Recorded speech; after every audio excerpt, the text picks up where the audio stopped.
Something most people never think about is how quickly life can change. How close we are to the edge of survival without even realizing it, and how the systems we rely on every single day can fail with almost no warning.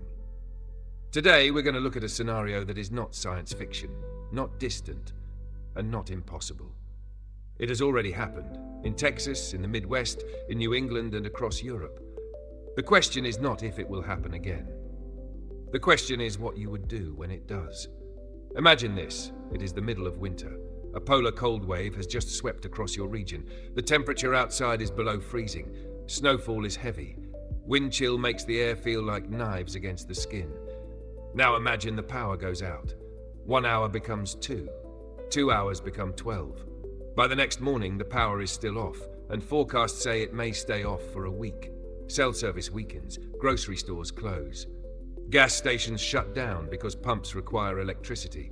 Water pipes begin to freeze. Your home starts to lose heat. How do you survive? This is not a dramatic exaggeration.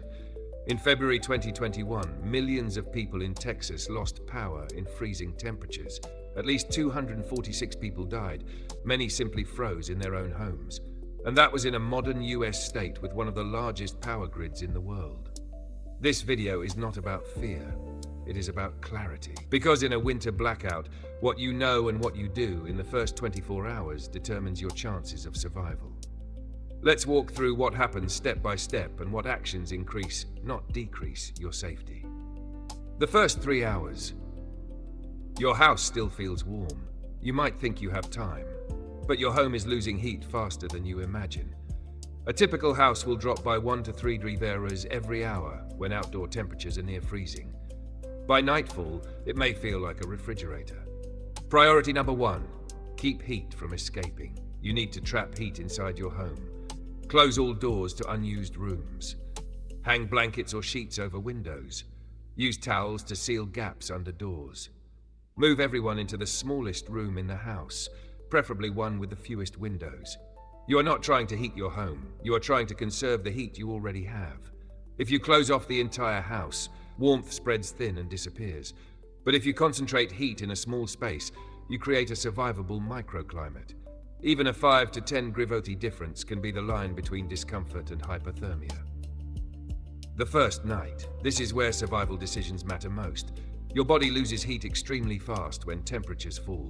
Shivering is not discomfort. It is a medical warning that your core temperature is dropping. To stay warm, share body heat. Sleep close. Yes, even uncomfortably close. Layer clothing. Many thin layers are better than a few thick ones. Wear a hat, socks, gloves inside. Your body loses 70% of heat from your head, hands, and feet. Stay dry. Moisture sucks heat from your skin 25 times faster than air. If you have a camping sleeping bag rated for below freezing temperatures, use it. They are designed for exactly this situation. If not, layer blankets above and below you. Insulation must surround the body. Do not use outdoor gas heaters, propane stoves, or charcoal grills indoors. These produce carbon monoxide, which is odorless, invisible, and deadly. Many people die during blackouts not from freezing, but from poisoning while trying to stay warm. Food and water. Most homes have enough food to survive for a week, but water is another story. Without heat, your pipes may freeze.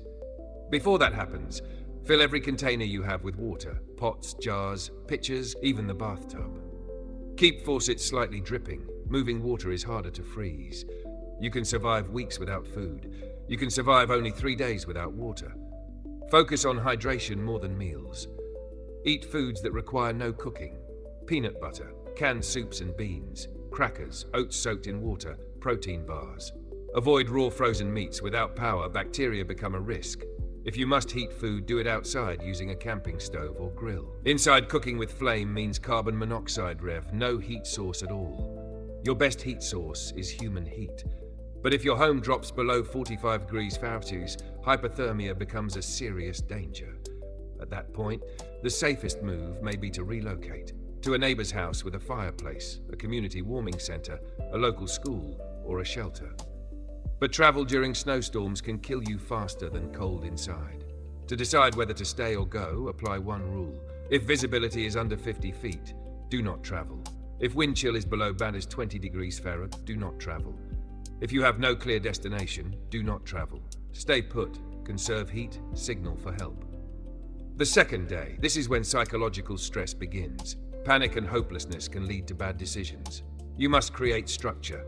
Assign tasks, create a routine, check on neighbors, especially elderly or single household residents. In many blackout events, community cooperation saves more lives than individual preparation. If cell networks are down, battery-powered radios are vital. They provide weather updates, shelter locations, and emergency instructions.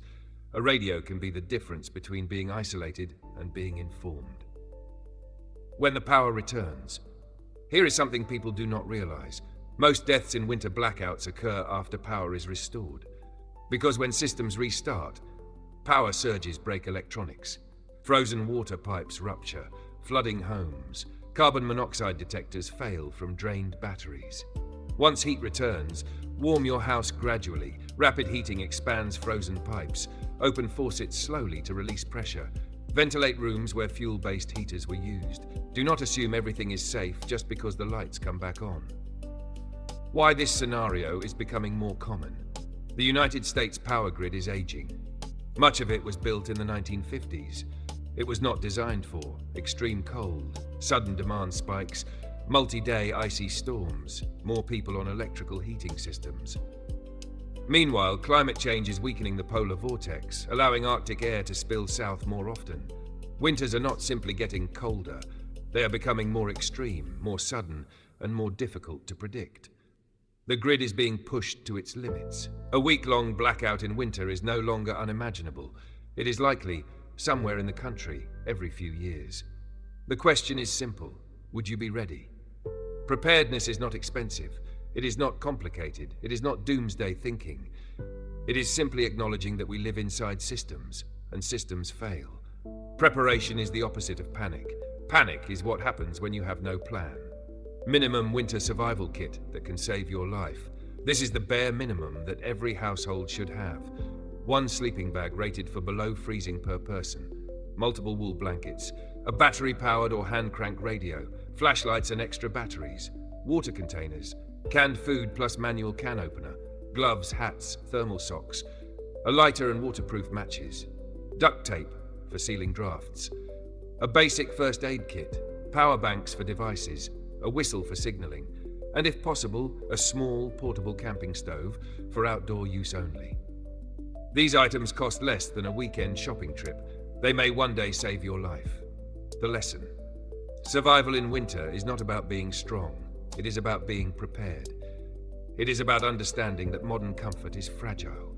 It is about accepting that we depend on systems that can break. It is about planning before the crisis, not during it. Because once the power goes out, the time to prepare is already gone. If this video helped you understand how to think and act during a winter blackout, share it with someone who needs to hear it. Thank you for watching.